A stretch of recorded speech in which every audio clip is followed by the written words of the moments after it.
Muy bien, continuamos con esta edición de Zona Cero. Gracias por estar ahí del otro lado.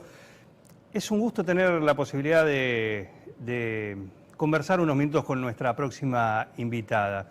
Es arquitecta, es con una orientación en urbanismo, ¿es así? Mónica Ferrari. En diseño urbano. En diseño urbano. En diseño. ¿Cuál es la diferencia entre urbanismo y diseño urbano?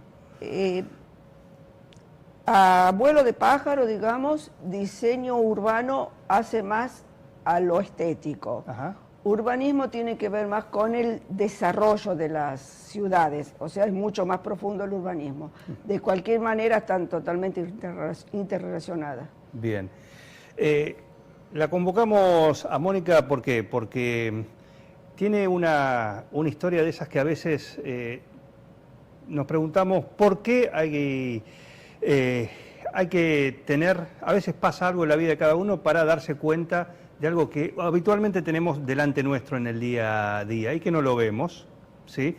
Pero nos pasa algo y se nos abre esa visión. Y justamente, y paradójicamente con lo que digo, vos a raíz de una cuestión de salud, ¿sí? Perdiste la visión prácticamente completa, ¿no? Fue una cirugía en el cerebro. Ajá. A pesar de que ahí quedé con un 15% de visión, a pesar de que mi orientación en arquitectura es diseño urbano, recién cuando perdí la vista comencé a visibilizar cosas que antes no las había tenido en cuenta. Una total falta de empatía de mi parte, pero a partir de ahí comencé a darme cuenta no de las necesidades propias de las personas con dificultades visuales, sino de toda la población. Porque la gente confunde, cuando habla de accesibilidad, se piensa que está enfocada exclusivamente para las personas con discapacidad. Si bien es cierto, se comenzó a hablar de accesibilidad a raíz de las dificultades y necesidades de las personas con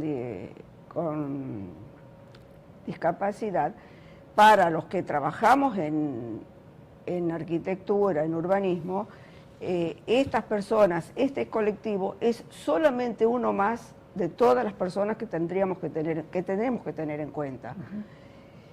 A lo largo del ciclo vital de un ser humano surgen discapacidades en forma temporarias.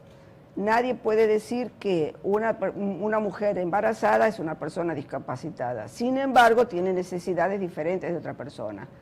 Los niños, los adultos mayores, la persona que tiene un brazo amputado, una persona enyesada, una persona que transporta cargas, una persona con un bebé en brazos o en cochecitos, las personas con dimensiones excepcionales en cuanto a la altura, al peso. O sea, con esto no quiero decir dejar de lado a las personas con discapacidad. Es uno más de los colectivos que debemos tener en cuenta. A la hora de pensar una ciudad, un lugar en el cual vivimos. El entorno. El entorno. Que el entorno no es solo el medio físico, sí es los edificios, la parte urbanística, el medio sociocultural, los medios de transporte, los medios de comunicación y el sistema de transporte. ¿Por qué digo sistema y no medios? Porque cuando se habla de transporte, todo el mundo habla de la plataforma elevadora para los colectivos, pero el transporte es un sistema.